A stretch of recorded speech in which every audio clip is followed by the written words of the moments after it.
Good afternoon. This is Group Two's System ID presentation. So for the intro for this lab, we must create a position controller that meets the design specs for the DC electric motor that we were given. We want to derive a motor model, and we want to do this by finding the Km and Tm values, which are the motor gain constant and the motor time constant. And we're going to do this through a step response regression. And we also want to identify the nonlinearity in the motor, which are the dead zone and saturation zones. So the methods for this experiment, we need to determine the motor gain constant and the motor time constant. We're going to do this by collecting data for the motor input voltage versus angular velocity. We're going to vary the motor input voltage from 0 to 3.5 volts and going in 0.5 volt increments. And then we're going to repeat this process after adding a mass to the flywheel to see if the mass changes the motor gain constant and the motor time constant values. And then we also want to identify the nonlinearity in the motor.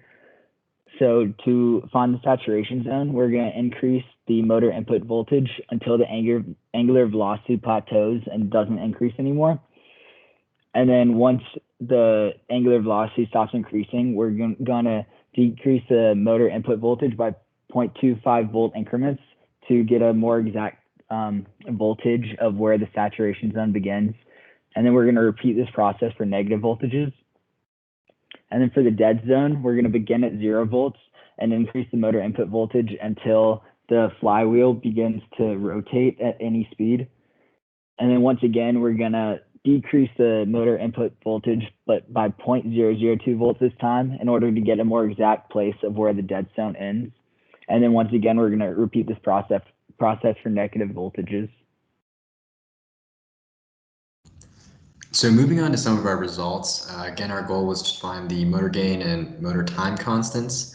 And the first experimental parameter that we adjusted was the input voltage. As you can see on the graph in the middle, you can see each 0.5 increment.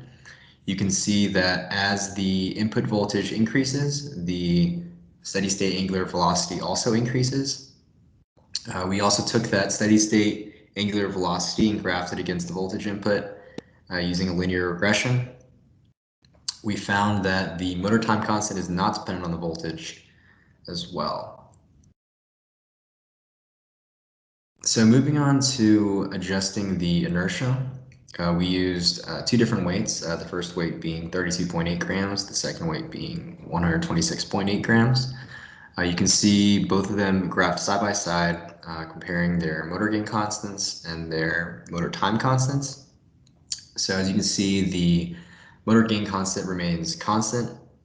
The motor time constant increases as you increase the mass. The steady state velocity remains constant, but the overshoot is decreased and the rise time is decreased as you increase the mass. As we reach the dead zone, we notice that there is no motion of the motor. And when we reach the saturation, we also notice that the maximum RPM of the motor is reached. Uh, Different application can be done during these two region. The first one in the dead zone, we can control systems such as servo amplifier activate and deactivate certain cycles. In the saturation region, we can also find leakage on cylinder heads or uh, cylinder blocks of engines uh, as like flux gate magnometers. Uh, Gear backlash can be also uh, a a sort of a dead zone on a motor. Uh, as we plot the angular velocity against the voltage, we notice that we reach the dead zone and there is no output. That's why the motor is not moving. And also, when we get to the saturation region, we get to the saturation region as at about 7.75 volt. for the dead zone and saturation zone plots, there is a small zone in the middle where voltage is near zero, where the motor will not work, and there is no steady-state velocity. Once you increase voltage, there is a linear behavior in the voltage input and the steady-state angular velocity until you reach a cap where no matter how much you increase the voltage by, the steady-state angular velocity will not increase, unlike the linear behavior before. For the dead zone, calculated about the values found from the data collected revealed that the voltage at which the dead zone was reached was at 0.03 volts, and the steady-state angular velocity before the dead zone was reached was 0.36 revolutions per second. There is an assumption that the dead zone parameters found here are the same whether they're negative or positive. So for a positive voltage and a positive steady state, on the negative range for voltages, the steady state angular velocity will be the same but negative.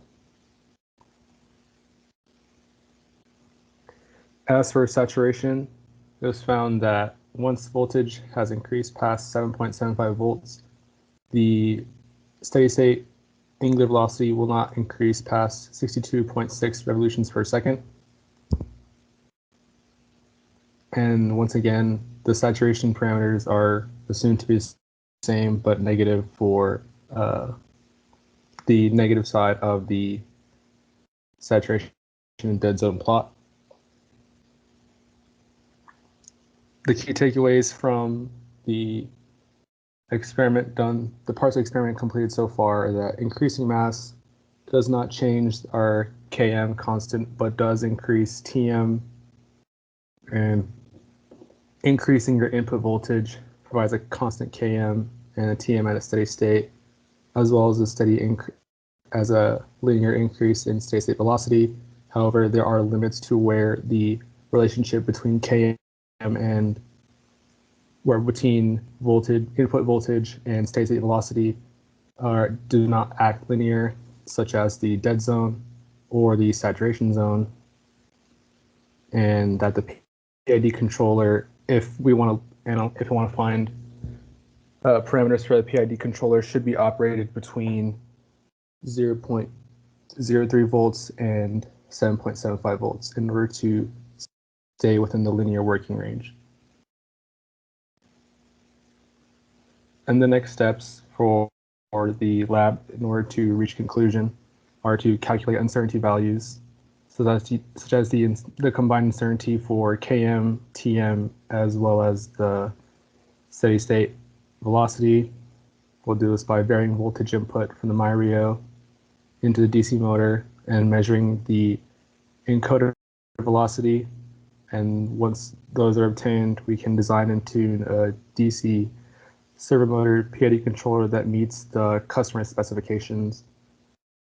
This will be done by varying multiple parameters such as Km, Ki, and Kd, which are calculated using Km, Tm, and saturation parameters found before, using the same angle value calculator from the homework files, and then collecting angular position.